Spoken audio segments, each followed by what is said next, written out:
প্রতি নমনীয়তা দেখানো, মানে আওয়ামী লীগের প্রতি, ভারতের রয়ের প্রতি, হিন্দুত্ববাদী ইসকনের প্রতি নমনীয়তা দেখানো, মাজলুম যারা মারা গেছে, শহীদ হয়েছে, তাদের সাথে গাদ্দারির শামিল।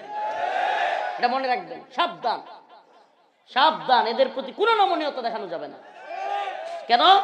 এরা যদি তওবা করে ফিরে আসে তাইলে নমনীয়তা দেখাইতে সমস্যা, কিন্তু তার স্বস্থানে বহাল থাইকা আবার তার প্রতি নমনীয়তা দেখাবেন, তার মানে আপনি জুলুমকে প্রমোট করলেন। কি করলেন? প্রিয় ভাইরা আমার, আরেকটা বিষয়ে কথা বলি, আমার এটা খুব কষ্ট লাগছে। ইসলামিক মাহফিলগুলো গভীর রাত পর্যন্ত হয়, এইভাবে যদি নারী পুরুষ একসাথে আপনারা প্যান্ডেল করেন, এইভাবে যদি মহিলারা রাস্তায় উঠতে থাকে, পুরুষরা উঠতে থাকে, প্রিয় ভাইরা আমার, বন্ধুগণ আমার, এই ঈশ্বরগঞ্জবাসী আপনাদেরকে একটু সতর্ক করি, এই গভীর রাতে যে কোনো অনাকাঙ্ক্ষিত ঘটনা ঘটতে পারে, যে কোনো অনাকাঙ্ক্ষিত ঘটনা। কারণ আল্লাহ পাক পুরুষ এবং নারীকে নেগেটিভ পজিটিভ তার যেমন একটা আরেকটার সাথে লাগলে কেমন করে, করেনি? আল্লাহ পাক এটা দিয়েছেন, এটা দিয়েছেন। সুবহানাল্লাহ ওয়া বিহামদিহি। এটা হাসার কোনো কারণ নাই ভাই। একটা নারী এবং একটা পুরুষের মধ্যে আল্লাহ পাক ওই চাহাত দিয়েছেন যে একজন আরেকজনকে দেখলে কি করবে, আকর্ষণ হবে। তো এই রাত 12টা 1টায় 2টায় যদি আকর্ষণ হয়, পরে এটা বিকর্ষণ হবে না? এই আকর্ষণ তো বিকর্ষণের দিকে নিয়ে যাবে।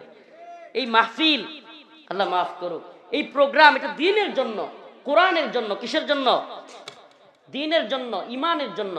অতএব আমাদেরকে সতর্ক থাকতে হবে। আচ্ছা বলেন তো, এই যে আমাদের দেশে কিংবা বর্তমানে উপমহাদেশেই মসজিদে গিয়ে পাশাপাশি নামাজ পড়া, এটা কি কেন এলাও করা হয় না?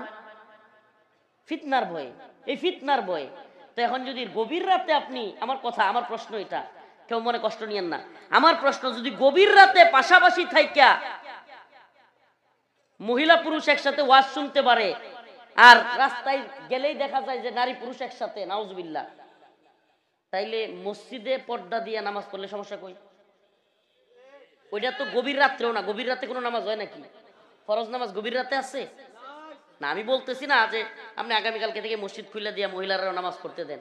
এটা উলামায়ে হক যারা আছে তারা বৈশা ফিতনার ভয়াবহতা কতটুকু বা পরিস্থিতি কি হবে এটা বুঝে তারা বলবে। কিন্তু আমি বলতে চাচ্ছি, যেটা আমার কথাটা ভালোভাবে বোঝার চেষ্টা করে, এই গভীর রাতে নারী পুরুষ একই সাথে প্যান্ডেল করা, প্যান্ডেলটা রাস্তাটা আলাদা না হওয়া, এটা একটা ভয়াবহ ফিতনা, নাউজুবিল্লাহ।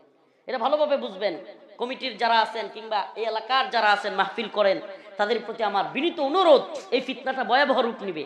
আপনারা একটা কাজ করবেন, যদি মহিলাদের প্যান্ডেল থাকে, কোনো বাড়ি